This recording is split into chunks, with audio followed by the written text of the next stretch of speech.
E aí, galerinha, estamos aqui para mais uma aula. Hoje vamos tratar sobre a eletricidade.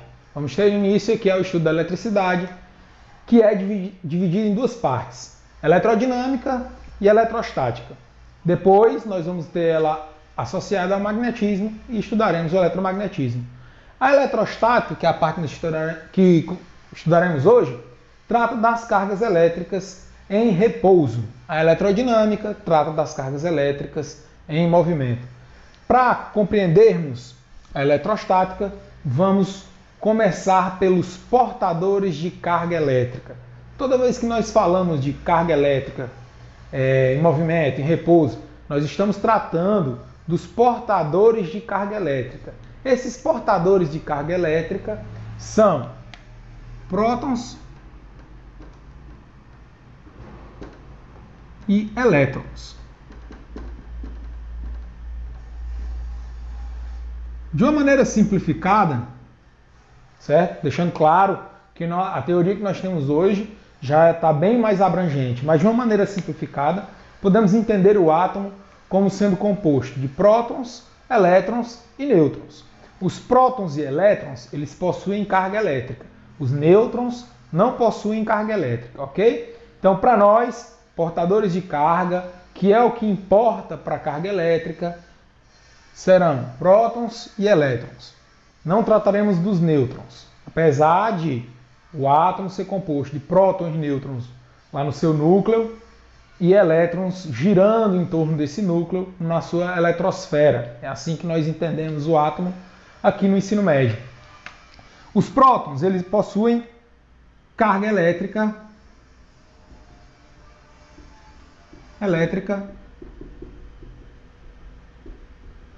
positiva. E os elétrons, carga elétrica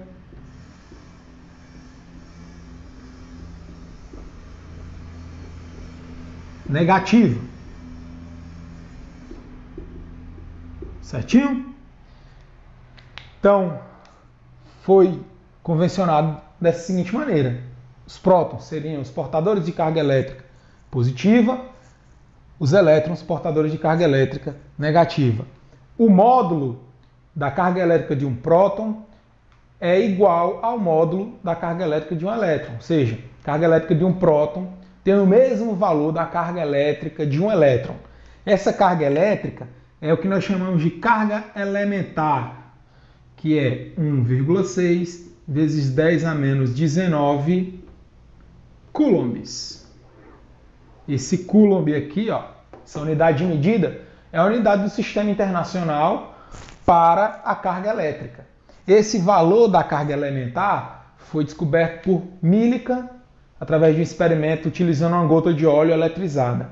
Posteriormente trataremos desse experimento.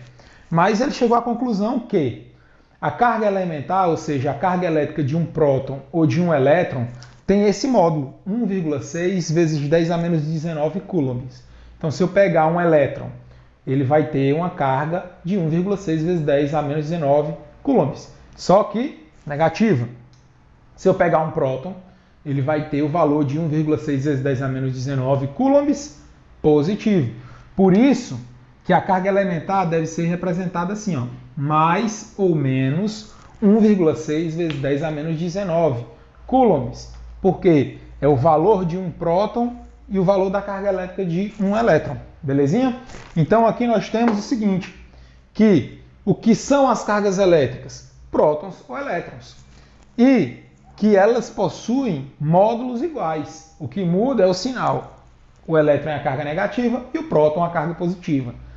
Beleza? Então surge a questão: se tudo é composto por átomos, então tudo tem carga elétrica, ok? Certo. Tudo tem próton, tudo tem elétron, tudo tem portador de carga. Por que é que eu não percebo fenômenos elétricos em todos os objetos, já que todos eles possuem esses portadores de carga?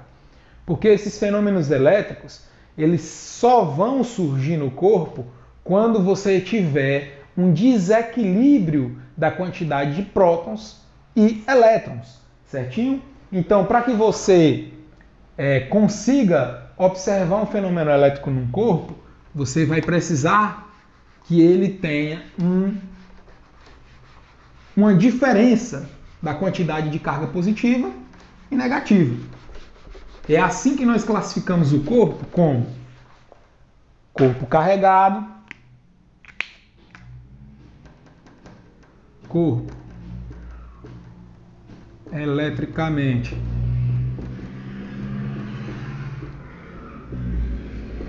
carregado ou eletrizado, né? Vou usar esse termo. Na verdade, eletricamente eletrizado é de lascar. Vamos aqui, com perdão da palavra. Corpo eletrizado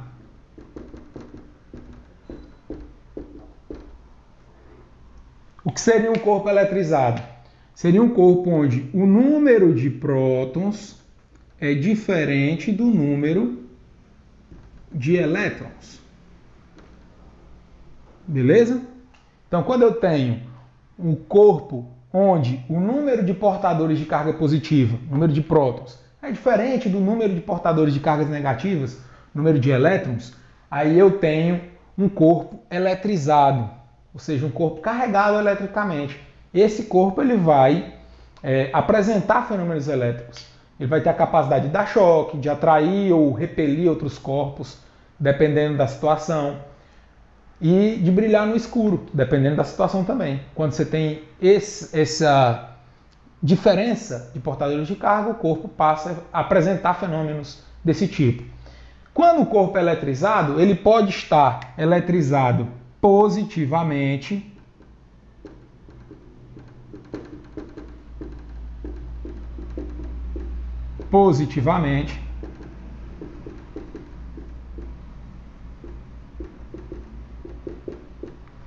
que é quando eu tenho o número de prótons maior que o número de elétrons. Certinho? E ele está eletrizado positivamente. Mas eu também posso ter ele eletrizado negativamente.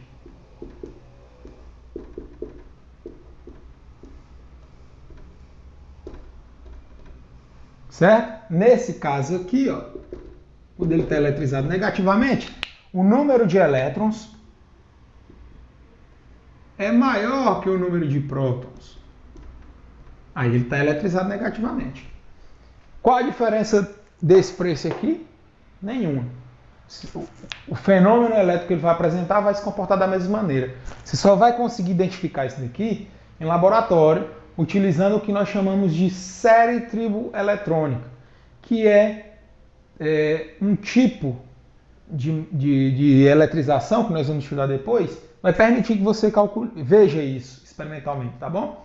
Então, a diferença de um corpo eletrizado positivamente para um corpo eletrizado negativamente, em termos dos fenômenos que eles vão apresentar, não tem diferenciação, beleza? Você não consegue perceber isso. Apenas na eletrização por atrito, quando você tiver a série triboeletrônica, aí você tem como dizer, esse é positivo e esse é negativo. Caso contrário, você vai ter que recorrer a outros tipos de experimento para estabelecer isso aqui, ó, tá bom?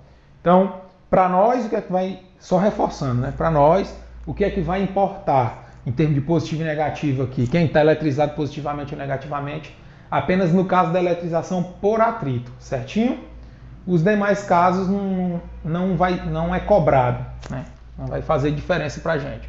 Então, tá aí. Quando eu tenho esse tipo de situação aqui, o corpo apresenta fenômenos elétricos, certinho? A outra possibilidade que eu tenho é o corpo neutro.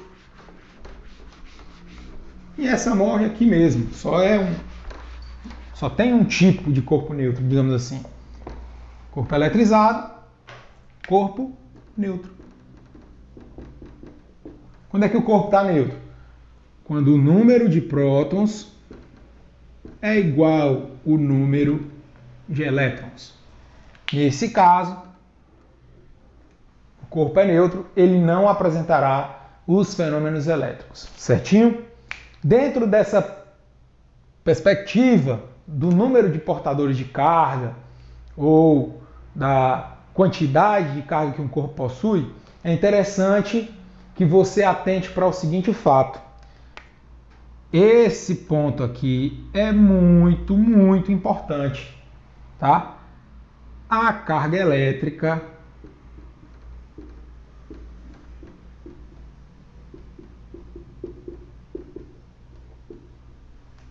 é quantizada.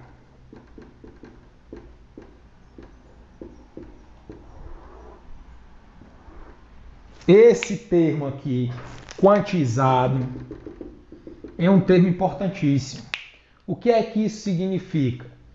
Que a carga elétrica é sempre um múltiplo inteiro, tá certo? É sempre um múltiplo inteiro do valor elementar de carga. Você não vai encontrar na natureza metades da carga elementar. Tá? 1,6 vezes 10 a menos 19. Ou você tem 2 vezes isso, 3, 4, 5 vezes isso. Ou você não tem carga. Agora, você nunca vai encontrar 1,5 da carga elementar, ou metade da carga elementar, ou o valor da carga elementar dividido por 3, por 4. Não. É sempre um múltiplo inteiro. Tá certo? Não existem metades da carga elementar. Isso o que é que significa isso? Significa que essa grandeza ela é quantizada, tá bom? Exemplo, tá aqui, esses pincéis são grandezas quantizadas. Ou melhor, a quantidade de pincéis aqui é uma grandeza quantizada. Eu tenho 3 pincéis, certo? É um múltiplo inteiro. Você não vai comprar metade de um pincel. Não vende isso. Ou você compra 2, 3, 4, 5, 10, 100, ou você não compra nenhum. Não tem como você comprar 2 pincéis e meio. Não dá. Por quê? Porque é uma grandeza quantizada. A mesma coisa que com a carga elétrica. Ela é quantizada. É sempre um múltiplo inteiro do valor elementar. Como é que eu vou representar a carga elétrica? A carga elétrica nós vamos representar pela letra Q. Tá? Isso significa quantidade de carga. Essa quantidade de carga é sempre um número inteiro vezes a carga elementar. Ok? Número inteiro vezes a carga elementar. Sempre. Certo? Então, se eu tenho, vou colocar aqui um exemplo.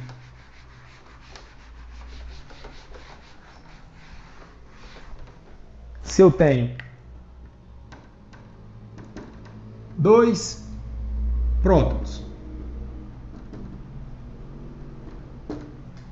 qual a quantidade de carga que eu possuo? Se eu tenho um objeto que tem 2 prótons, qual a quantidade de carga que ele possui? Q, N vezes E, que é a carga elementar. Qual é o número aí de portadores que eu tenho? 2 portadores. Qual é o valor da carga elementar? 1,6 vezes 10 a menos 19. Então, a quantidade de carga que eu vou possuir nesse objeto vai ser de 3,2 vezes 10 a menos 19 coulombs. Essa é a quantidade total. Certo? Se é prótons, mais. Se fosse elétrons, mesmo resultado, só que negativo. Certinho? Então aí nós temos a quantização da carga elétrica. É interessante notar que essa quantização da carga elétrica, ela sempre vale, tá bom? Ela sempre vale. Você não vai encontrar metades de carga elétrica, não. Porque não tem exceção. Continuando. Agora, como eu faço para obter um corpo eletrizado? Tá? Como é que eu faço para ter um corpo eletrizado? Na natureza, você vai encontrar os corpos, geralmente, em equilíbrio elétrico. Quantidade de prótons igual a quantidade de elétrons. Para que você force essa diferença aí entre prótons e elétrons, você precisa de um evento, né? Você precisa forçar isso daí. Como é que você faz? Você tem a possibilidade de produzir eletrização por atrito, por condução, por indução, melhor dizendo, e por contato. São as três formas que nós temos: atrito, contato e indução. Nessa primeira aula, nós vamos ver a eletrização por atrito, tá certo? Eletrização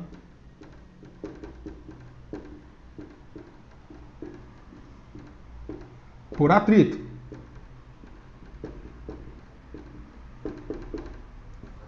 E é justamente isso aí que você está imaginando. O que é essa eletrização por atrito? Você vai pegar dois objetos e vai atritar, vai atritá-los, ou seja, você vai esfregar um objeto no outro. Como é que você vai fazer? E sempre você vai ter essa eletrização quando você atritar um objeto no outro? Não. Você precisa pegar objetos diferentes, tá certo? E, na grande maioria das vezes, você precisa de um ambiente adequado. Não adianta você tentar eletrizar dois corpos num ambiente que está extremamente úmido. Você vai até conseguir, mas vai dar um trabalho danado, porque o excesso de carga vai se dissipando no meio. Mas, quando você tem uma situação ideal, por exemplo, um clima seco, essa eletrização por atrito aqui é fácil. Às vezes você toca numa fechadura de uma porta, leva um choque. Você toca num corrimão e leva um choque. Aquele excesso de carga que tem ali, que propiciou esse fenômeno, foi devido ao atrito. Então, quando você pega dois objetos e esfrega um no outro, objetos diferentes, e atritam um no outro, você provoca a eletrização por atrito. Agora, lembrando, a eletrização é o quê? Tornar o número de prótons diferente do número de elétrons, certo? Então, quando eu faço isso aqui, o que eu faço é arrancar elétrons de um corpo e levar para outro.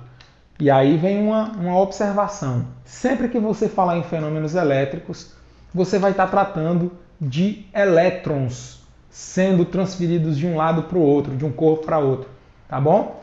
Na eletricidade, o portador de carga que se movimenta, aqui para nós no ensino médio, é o elétron. Ele está lá fora do núcleo, na sua eletrosfera, mais fácil de arrancar. Então, o que se move é o elétron. Quando eu falo eletrização por atrito, eu estou tratando da movimentação de elétrons, certo? Então, o que é que eu vou fazer? Pegar um objeto neutro, vou representar aqui duas cargas positivas e duas negativas, número de prótons igual ao número de elétrons, ele está neutro. Tem um outro objeto aqui, por exemplo, um pedaço de pano, vou botar aqui 4 prótons, 4 elétrons, também está neutro, certo? Quando eu pego esses objetos e atrito um no outro, esfrego um no outro, pode ocorrer de elétrons saírem desse objeto aqui para esse, ou o contrário. Vai depender do quê? Do tipo de substância que eu estou tratando. Se você olhar aqui na figura, tem uma série triboelétrica ou triboeletrônica que compara os objetos. Exemplo, se eu atritar a lã e o vidro, quem é que perde elétron, quem é que ganha elétron? Você só vai conseguir estabelecer isso através dessa série aqui, tá bom? Quando eu atrito os objetos, como eu disse, pode ser que elétrons desse objeto sejam transferidos para esse, devido ao atrito. Quando acaba o atrito, quando eu separo os objetos, o que vai acontecer? Esse objeto agora, ó, tem um excesso de 2 prótons, porque os elétrons foram para outro objeto. Ele fica como? Ele fica positivo. Já esse objeto aqui que perdeu, ou melhor, que recebeu os elétrons, ele vai ficar com excesso de elétrons. De quantos que eu estou falando aqui? Ele não perdeu 2 aqui, ó. Esse aqui ganhou 2. 2 elétrons em excesso, então ele fica eletrizado negativamente, ele fica negativo. E esse é o processo através do qual você tem a eletrização no atrito. Agora, o que é que você é cobrado nas questões? Geralmente por isso aqui, ó. Numa eletrização por atrito, sempre os corpos ficam eletrizados com cargas diferentes. Sempre. Na eletrização por atrito, os dois corpos ficam eletrizados e os dois ficam eletrizados com sinais de cargas distintas, tá bom? Isso é regra. Na eletrização por atrito, você sempre vai ocorrer isso. E aí tem vários exemplos. Um exemplo bem comum é o frizz. O frizz no cabelo, quando você está penteando, que ele fica ouriçado, é eletrização por atrito, tá? Mas isso é uma questãozinha que iremos tratar na próxima aula. Na próxima parte dessa aula aqui, na parte 2 dessa aula, vamos tratar sobre a eletrização por contato, eletrização por indução, vamos tratar também de isolantes e condutores e da lei da atração e repulsão, certo? Então, na próxima aula trataremos desses tópicos. Se inscreve aí, deixa o like e vamos nessa!